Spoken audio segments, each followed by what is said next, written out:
Hello everyone and welcome back to Ninetail Hobbies. In this one we get back to doing community projects. We're going to be doing some digital kit bashing along with a couple of other channels that decided to try this project out as well. We've got Vivid Mini Mods, Mini Mishaps, Knarb Makes, and Wyrd Tabletops, and their links are going to be down in the description below, and I'll also put a playlist in there as well. It had been a minute since I had messed with 3D modeling programs or anything, so it was a bit of a hit and miss trying to get this going along, and I had a couple of false starts and everything. I ended up being pretty happy with the end result, so let's take a look and see what the entire process entailed.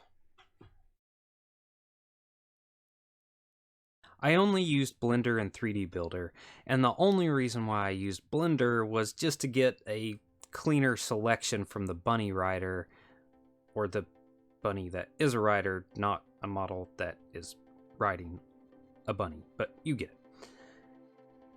And I just did this because it was going to be the central point, and I wanted things not to interfere with that part of the model itself. Everything else was handled in 3D Builder. And the reason why I did this was to show that even an absolute beginner can modify and make your own stuff with existing files. Of course, I spent hours scouring the internet for cool models. Not only for that, but once I found the focal point of the piece, all the other pieces needed to mesh with that particular one so that they would have the same feel.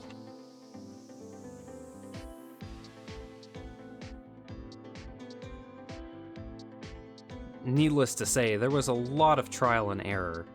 Some pieces looked perfect, but just wouldn't fit in any convincing way.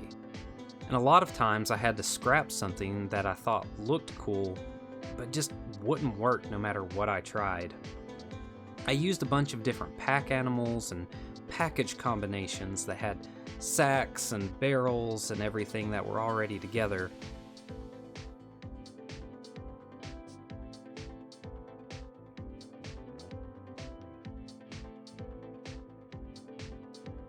And in the end, it ended up being easier to simply just put single models of bedrolls and barrels, crates, and add them one by one to fill the gaps between the rider and the snail.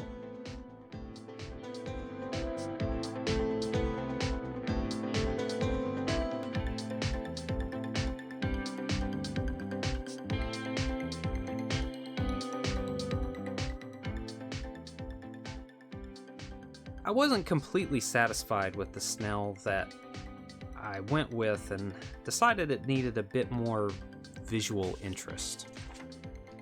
So I ended up taking a few bits from the original one that I really liked and gave it a bit more detail. This ended up being the final piece in the digital puzzle. Now, all I had to do was throw some supports on it and run it through the printer. And I was pretty lucky. It came out perfect on the first go. For the painting, I stuck with the oils over acrylics method that I've been such a fan of. All hell Marco Frazzoni. I did use reference material, but decided, this is a fantasy creature. Let's go pretty heavy on the fantasy.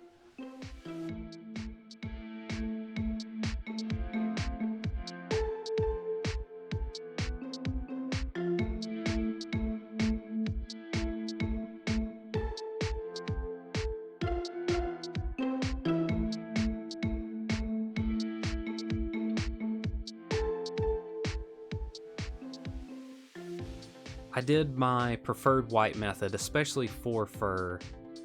This was actually all acrylic. This was not oil. This is a process that I've used multiple times and really enjoy. I actually ripped it off of Angel Heraldez.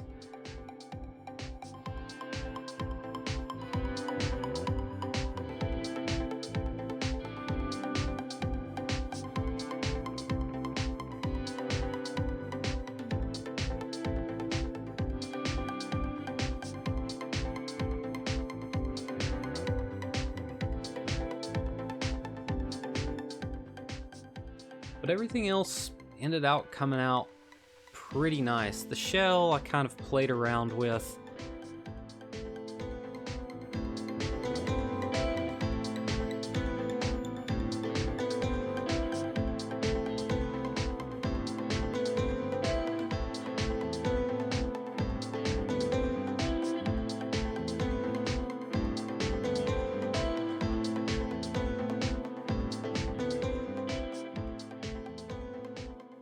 And the only thing I wish I had differentiated the shell and the bags a bit more. They do blend in a little bit, but this was kind of an improv paint job. I was just kind of filling it out as I was going along. And all in all, I'm pretty happy with it. Some of the color choices, of course, could have been better. But I was just playing, having fun, kind of throwing some paint down.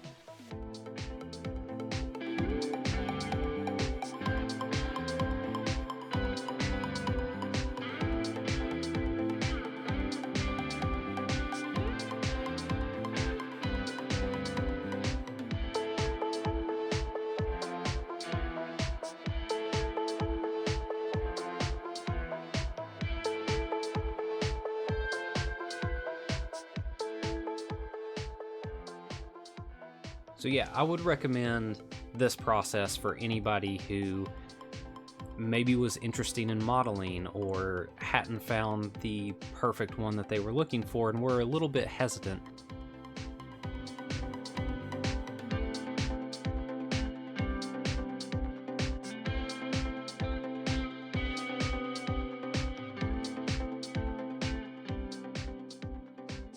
I wanted to show how easy this was with very basic tools that you can use in a free program without having to worry about putting hours and hours of research into a particular project to get things done.